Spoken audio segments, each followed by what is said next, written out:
What's up, team? Today I have something special lined up for you. 5 foods you absolutely need to avoid if you are trying to lose body fat. These are the foods that silently sabotage your progress, even if you're doing everything else right. You might be eating clean, working out, or maybe staying disciplined.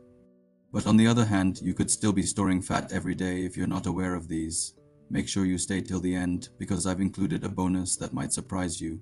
It's a product most people in the fitness world use every day, but it could be hurting your fat loss journey more than helping it. Now let us get into it. Number 1 on the list is sugar, the silent storage trigger. We're starting with the obvious one, but trust me, it's deeper than you think. When we say sugar, most people think of table sugar, those white crystals that most of you add to tea, coffee, or what is found in soda, but that is just the beginning. Sugar comes in many forms. It can be refined, processed, or appear natural as seen in fruits and honey. That's right, even the sugar in fruits like mangoes, apples, and bananas triggers the same insulin response as your favorite dessert.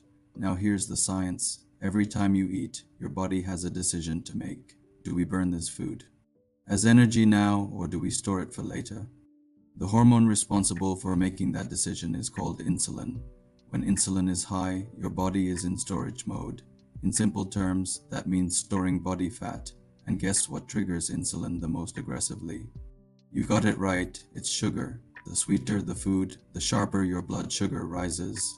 This triggers your pancreas to release insulin to manage it. But here is the problem. After insulin does its job, your blood sugar level crashes. That's when you feel tired, cranky, and hungry again. So you reach for another snack, and the vicious cycle repeats. And that's how sugar leads not just to weight gain, but to energy crashes, cravings, and eventually insulin resistance. And one thing to note is that sugar hides in plain sight.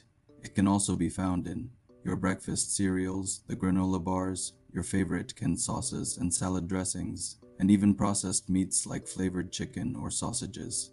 So if you're serious about fat loss, cut all the sugar, because whether it's natural or artificial, sugar is sugar, and your body treats it the same. Number 2 on the list is bread. I like to call this the wolf in wheat's clothing. This is one of the most normalized, addictive, and deceptive foods in the world. White bread, brown bread, whole wheat, or multigrain, it doesn't matter. They are all the same, only that modern food companies have twisted the angle to make one sound and appear healthier than the other. Please do not fall for that trick. One thing they have in common is how they rapidly convert into sugar once they enter your body. I know you are asking yourself, how does this happen? It is actually very simple. Digestion begins in your mouth. Your saliva contains an enzyme called amylase that immediately starts breaking down bread into glucose. Note that this is the same glucose you will find in table sugar. So when you eat a slice of bread, your blood sugar spikes, just like it would after a sugary snack. What follows next is that your insulin levels will spike and the cycle of fat storage continues. Now let us talk about gluten, the protein found in wheat. Gluten is tough on the gut for many people. It causes inflammation, bloating, and discomfort. This might not be the case for some people, as some are fortunate enough that their guts can tolerate gluten. Despite this, your body will still struggle to break it down efficiently. So in general, gluten is bad for you. What makes it worse is the modern bread manufacturing process. Back in the day, bread from a local bakery would go bad in a day or two. Today, bread stays fresh for weeks. Why? Because it's loaded with preservatives, conditioners, and artificial additives. The bottom line is bread is not a fat loss food, and it will be in your best interest to avoid it completely. In addition to that, it is an insulin-triggering, gut-disrupting, energy-crashing, fat-storing machine. And yes, that also includes sandwiches, toast, bagels, and even that innocent slice of brown bread with healthy avocado.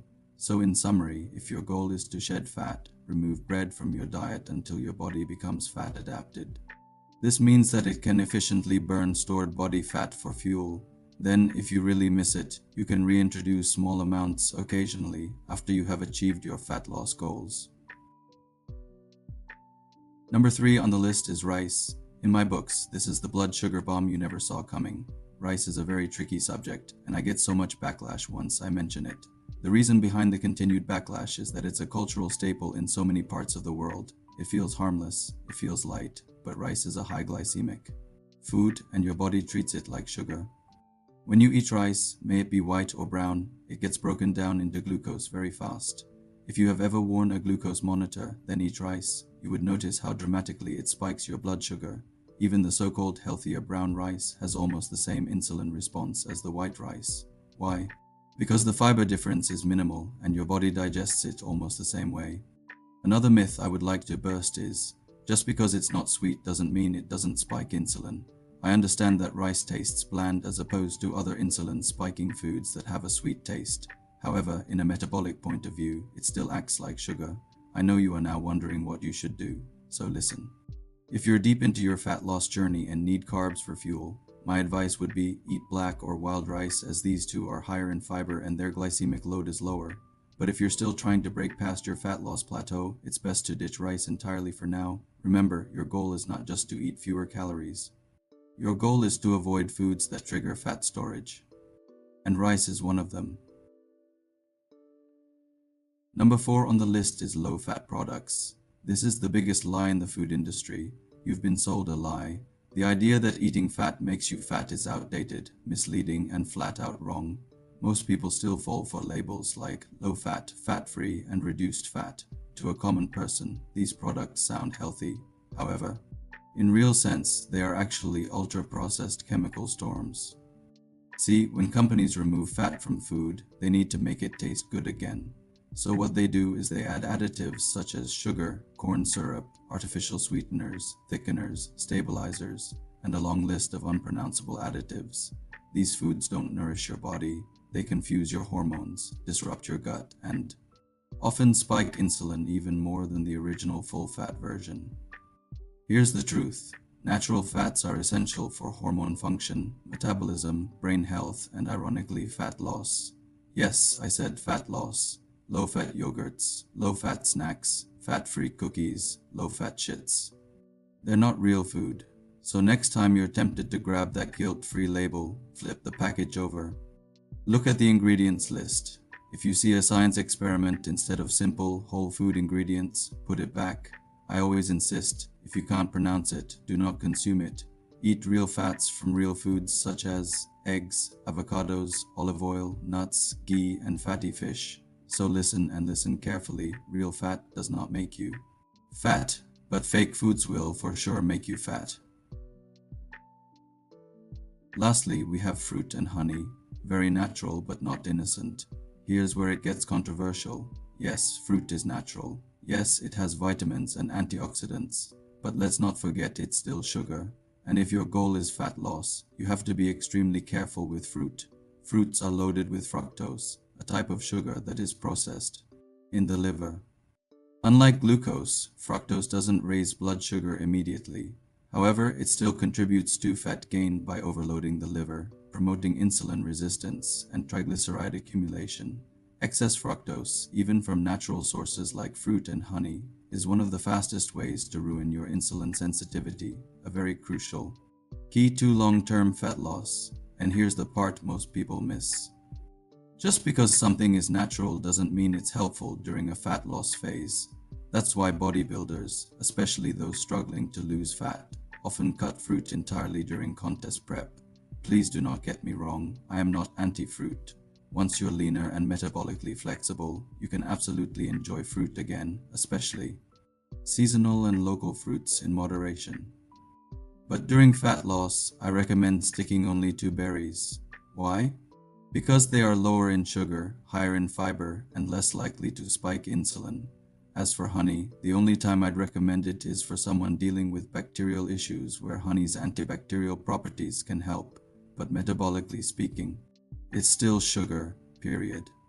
So if your main goal is fat loss, I would highly recommend staying away from fruits and honey. Here is the bonus product I promised you. Are you ready? It is known as whey protein, the fitness industry's dirty little secret. Let's talk about something you're probably using or being told to use. Whey protein. It's in every gym, every fitness plan, and every meal replacement shake. But here's the truth you probably don't know. Whey is not real food, and has never been. Originally, whey was a waste product during cheese production. By this, I mean that it was literally thrown away. Then supplement companies decided to bottle it, flavor it, and sell it as protein. But the reality, it has many drawbacks. For instance, it spikes insulin. It causes digestive issues in many people. It has a tendency to disrupt your gut microbiome. And most of its nutrients are synthetic and poorly absorbed by your body. Whey may help you hit your macros, but it can also stall your fat loss. How? It promotes the very storage response you're trying to avoid. If you truly want sustainable results, ditch the powder and get your protein from real food. Just eat eggs, grass-fed beef, chicken thighs, sardines, and organ meats.